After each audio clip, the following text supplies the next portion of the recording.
Maxim and 2-year-old Dinka lived in a village in Altai. They never saw their father. However, they didn't see their mother very often either. A woman would leave her sons alone, running off to date with another suitor. Once a neighbor noticed that she had not been seen near the house for a very long time and called the police. A group came to the call, which included, in addition to the officer for minors, was police warrant officer Sergei Shirahov, a former Oman officer who has been to 4 times in the hot spots. When we entered the house, my heart sank, recalls Sergei. I have seen a lot, but not this again these days. The window of the cold house was broken, and Maxim, 3 years old, plugged it with some things to keep the wind out.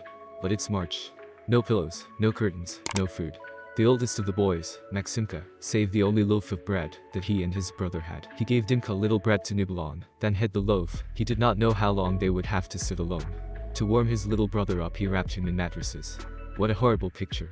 My head immediately went, "I'll take them," and out loud I asked, "Will you come to me, boys?" But they were frightened then, clinging to the woman from the Committee for Social Protection. And then Maximka screamed, "Daddy, how come I didn't recognize you right away?" I got goosebumps on my hands, and tears came to my eyes. It was impossible to remain indifferent here. Sergei is still worried, stammering over his words. It turned out that the brothers spent 6 long days in a cold, abandoned house. If it were not for the vigilance of their neighbor, no one knows whether they would have been rescued. The boys were immediately taken to the hospital to be treated, washed, and, of course, fed. Sergei called his wife Elena, and gushing about the boys he had found. The next morning they went together to visit the boys in the hospital, picking up food and toys. I immediately understood that it was serious when Sergei called, says Elena. Our little boy was just a year old at the time. And Lena also had 3 daughters from a previous marriage. And coming home, my husband just could not find place. Sitting there, silent, himself in his thoughts. Let's take them then. It was out of the question. The couple immediately bought the children some summer and winter clothes, since the children had nothing at all.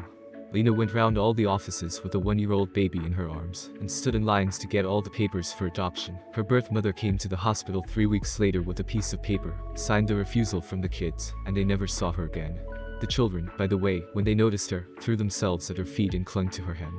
The doctors dragged them away by force, and she had a completely detached face, by the way. Even in the hospital, the kids started calling Sergei and Lena their mom and dad. Now Maxim is 5 years old, and Dima is 4. Max reasons like an adult. He imitates his father Syazha in everything. He sees a flower, immediately picks it up and brings it to me, laughs Lena. He brings a chair and puts it beside her so that she can sit and rest, and makes sure that she eats her lunch on time. You know, Mama, I'm going to be like our father. I'll have a big family, a house and a jeep, and I'll never leave my kids.